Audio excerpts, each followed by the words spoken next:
Hey Waffle Gang, I do hope you are well. My name is Mark and today we're checking out some more relationship stories, and if you do love a Reddit story, why not consider hitting that like, subscribe, maybe that notification bell too. And let's crack on with today's first story, which comes from a throwaway account who says, "Am I the arsehole for asking my husband to pay for our son's college with his daughter's fund? I, 36 female, have been married to my husband, 57 male, for 2 wonderful years. I have a son from a previous relationship, Noah, 18 male, and he has a daughter from his previous marriage, Grace, 17 female. My husband considers Noah his son and is in all but his name. Noah is an amazing student, high GPA, plays basketball and football, volunteers for charity, and is an all-around great person. Noah has recently received a likely letter from his dream school, and we are all ecstatic about it. My husband and I started talking about finances and how we're going to contribute towards tuition fees. I was a single mum until I got married, so I haven't got much saved, but my husband has mentioned the fund he's been collecting for college since his daughter was born. Now here's the part I'm asking if I'm the arsehole for. But please read the rest of this post before making judgments. I do explain myself. I asked my husband if we could use that money for Noah. It's enough for all 4 years of his degree. He said no in the beginning, but I explained that while I love Grace, she isn't very academically inclined. Average GPA, no extracurriculars, and has even said that she's going to community college close by for the first 2 years. Plus, she's a junior. We have a whole year to start building up another college fund for her. My husband is still on the fence, but at least he's not sticking with no. He wanted to talk to his daughter first and reiterate what I've said above, and it did not go well. He said there was screaming involved and included her calling my son and I names that I will not be repeating here, accusing him of cheating on her mother, which is completely false and she knows it. We met 3 years ago, 7 months after his divorce. I've been getting a barrage of texts and voicemails from his ex-wife's side of the family, calling me all sorts of names. My husband is disgusted with his daughter's words and actions and is pretty upset and down right now.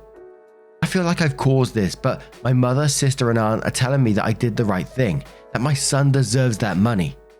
I heard about this sub and wanted to get an unbiased opinion. Am I the arsehole for asking my husband to pay for our son's tuition? I was asked by the mods to say why I believe I may be the arsehole.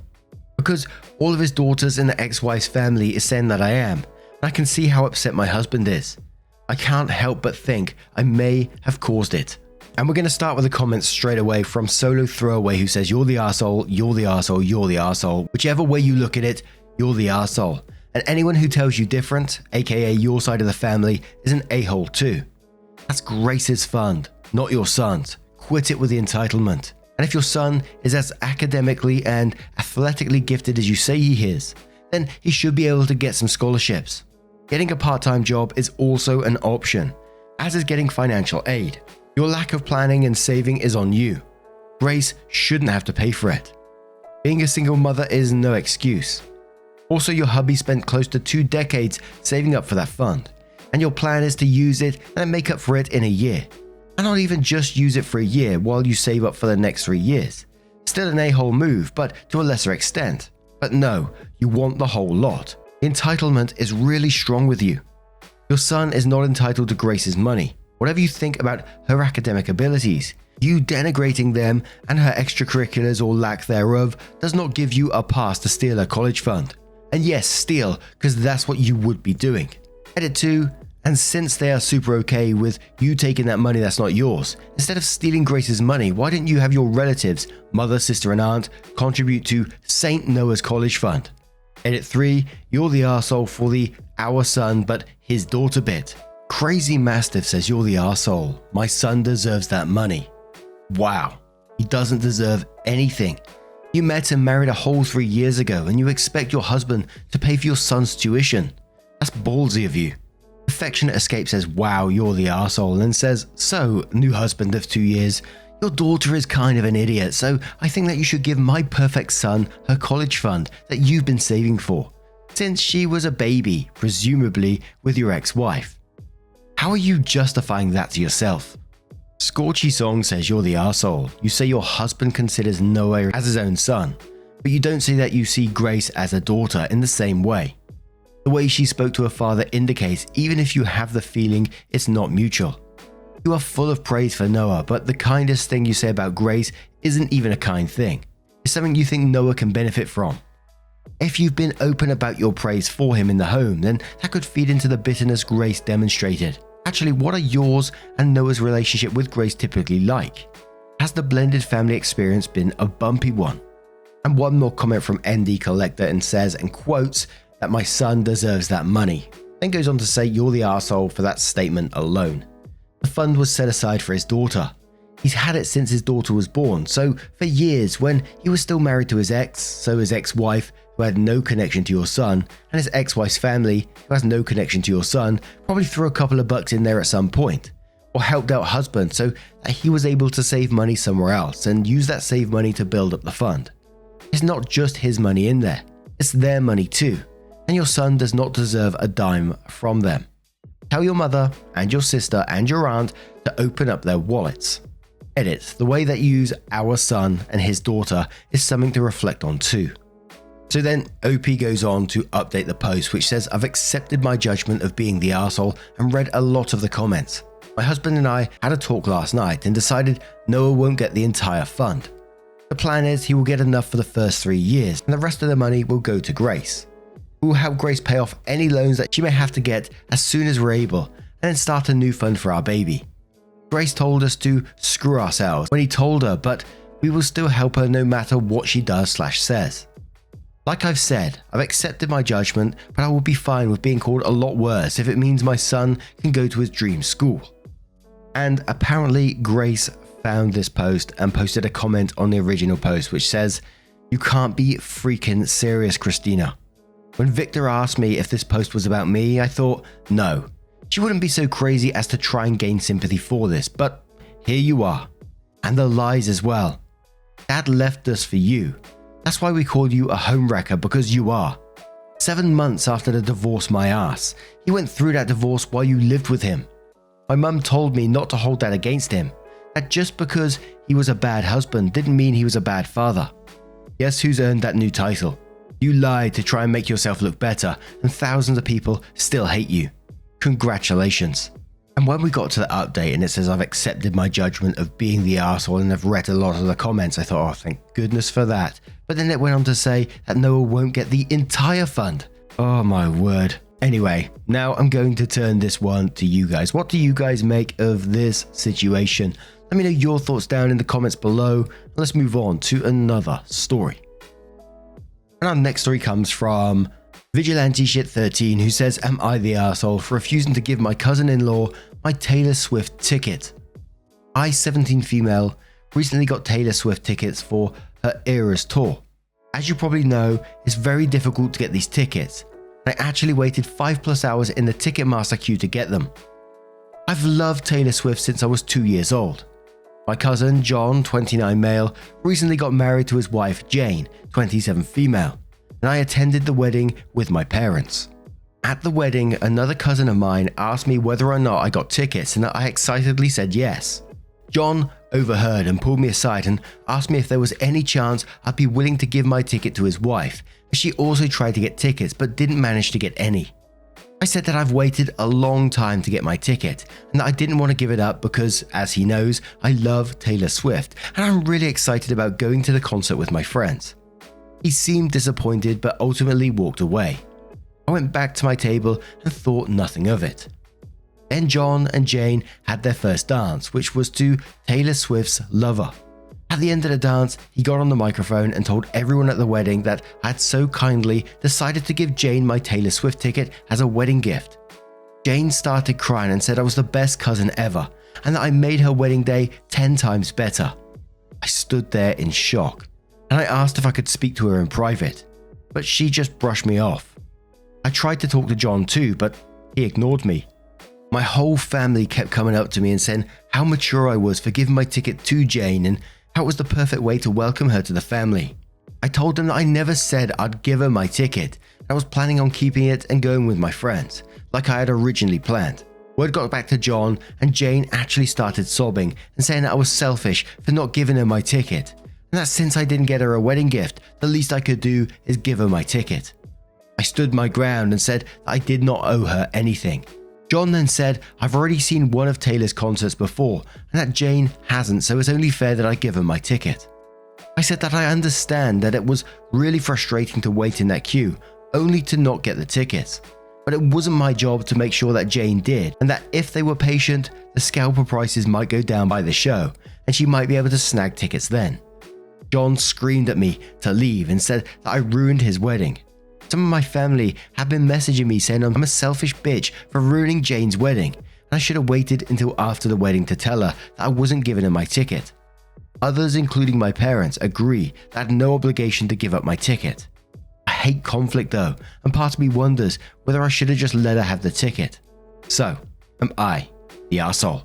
Holy moly, a 29-year-old trying to force a 17-year-old to hand over a ticket to a wife as some kind of wedding gift like that in some sort of public announcement is just absolutely batshit crazy to me. And even the entitlement from the wife who says, you know, you didn't get me a gift, so this could be your gift to me kind of. I just think, what the hell? There's a whole ton of arseholes in this story, but you are certainly not one of them. And I'm going to be very interested in this update to see what happens there. But Corwin says not the arsehole. John was trying to pull a fast one and thought he could bully you into giving up your ticket. Good for you for standing fast. He picked the venue to announce. You wanted to correct it right away. I don't blame you for that. He ruined his own wedding. Alatha says, not the arsehole, your ticket, not your obligation. Also, they're really mean for making it like you did give her the ticket thinking you wouldn't call them out, lol. Opie responded saying, I couldn't believe it when he said it. He used to watch me when I was a kid and he knows how much I love Taylor Swift. I understand asking, but why even ask if he was going to disregard my answer anyway? Material Profit says, not the arsehole, that was extremely manipulative of him and crossed way past the line. Sucks for the bride, and hard to say if she was a part of the original deception, but her response certainly doesn't make her look good. But if you hadn't addressed it on the spot, he could have claimed that you were lying later because you didn't say anything at the time. Opie responds saying, I really hope she didn't know. We haven't really been close in the past, but I'm the only girl on that side of the family. I was so excited to get a new female cousin, especially one who likes Taylor Swift like I do. And one more comment from Ateniel who says, not the arsehole. The audacity is through the roof and out into space with that guy. Holy Batman. The only one who ruined his wedding was him for trying to flat out lie and force you to unwillingly give up your ticket after you said you wouldn't to avoid causing a scene. It doesn't matter how many concerts you've seen. You've bought the ticket for yourself with your money and no one else is entitled to it, plain and simple. If he wants tickets, he should have done exactly what you did. Absolutely do not give her any tickets. They want something, they can get their own. So then OP does update their post, which says, firstly, I'd like to thank everyone for all the kind words and support I've received. It's been incredible to see so many people stand up for me, and it honestly means a lot. Now to the update. I listened to you guys and told my parents the severity of some of the messages I've received from people on that side of the family, and they are pissed. They didn't realize how bad they were until they saw them. My dad reached out to John and said that he was out of line and that he's disappointed that his own nephew would do something like this to his daughter. My mum told my aunt and uncle that unless I got an apology, their entire branch of the family, which were the main people who would give me a hard time, would be uninvited to our annual Christmas party we host at our house each year. John didn't really say anything back except that he wouldn't apologize for trying to do right by his wife. Jane, on the other hand, did end up getting tickets for face value. Ticketmaster sent out a way for some fans who didn't get tickets to be able to request 2 tickets to the show they were not able to get tickets for. Jane ended up getting 2 tickets and posted it on Facebook with no mention of what happened at the wedding. I'm hoping since Jane got her tickets, she's over it now. John is very stubborn and can't seem to ever admit when he's wrong, so I doubt I can fix that relationship, which honestly makes me sad. I really don't want any bad blood between us. I saw that this made it over on TikTok and I've gotten a lot of love and support from that as well. Thanks again everyone. This has been one of the most difficult situations I've ever found myself in, and I really would have had no idea how to navigate this without you all. The fact that there was no apology from John at all. I wouldn't want him around me anymore after that either. He's doing right by his wife. Bullshit. But what do you guys make of this situation? Let me know your thoughts down in the comments below. let's have another story. And this one is titled, Am I the Arsehole for Upstaging My Wife in Our Christmas Cookie Baking Tradition? My 25 male, wife 23 female, and I have a tradition every Christmas where we would bake Christmas cookies and frost them with our friends. We'd then give the cookies out to friends and family and helpers. Every year my wife would take on the bulk of the baking duties, insisting that only she knew how to bake them right, and only letting whoever is helping frost them.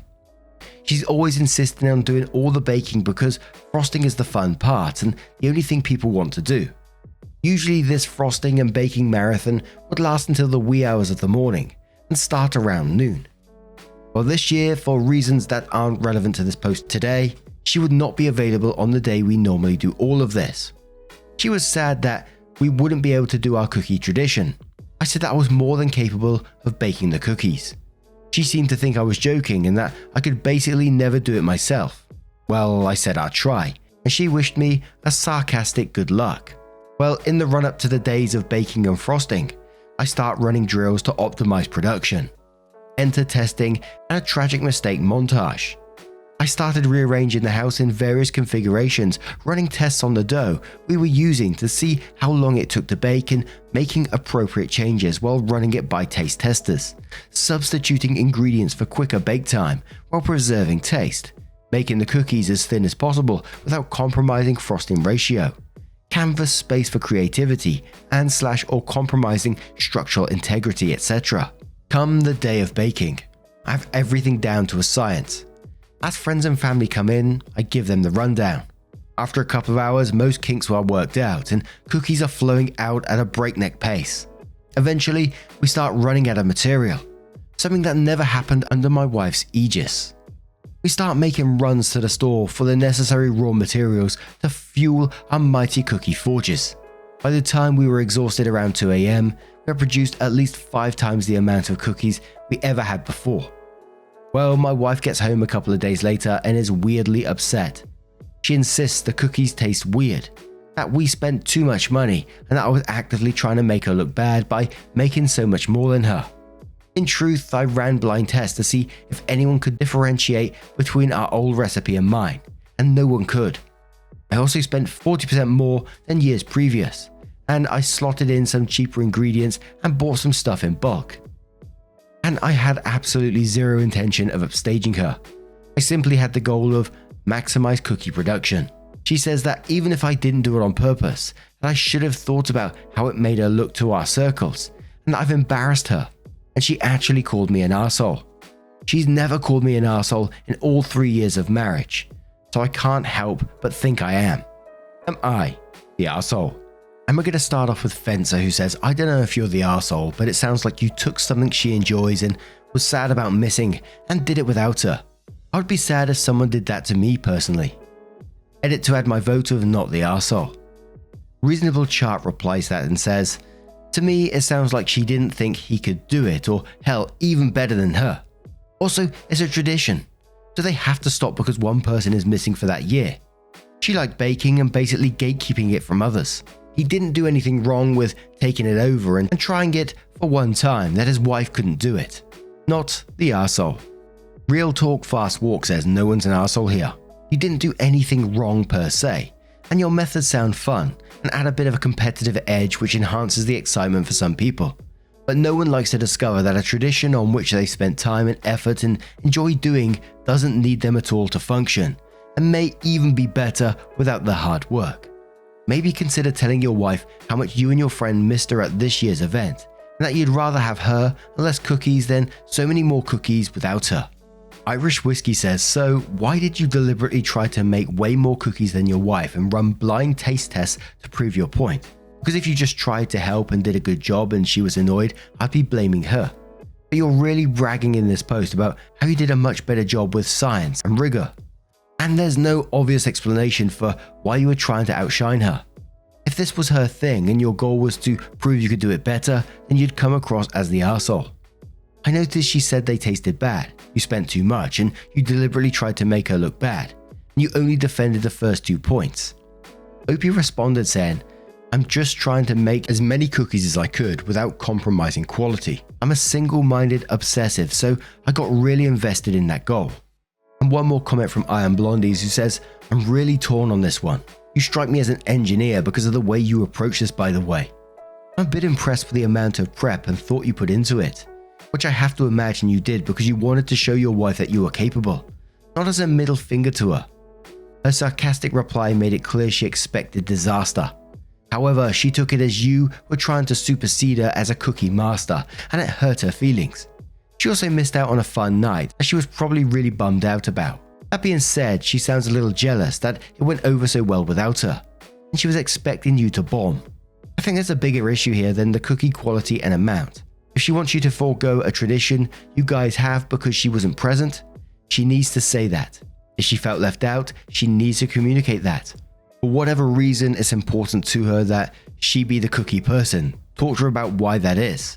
Reassure her you weren't trying to replace her, but wanted to do way better than she thought you would. Now, what do you guys make of this situation? Are you torn on this one or not? Let us know your thoughts down in the comments below. Now, just a huge thank you from the bottom of my heart for getting involved in today's stories. Your love, support, and time always means the absolute world to me, so thank you so much, and hopefully I will see you in the next one. Take care and much love.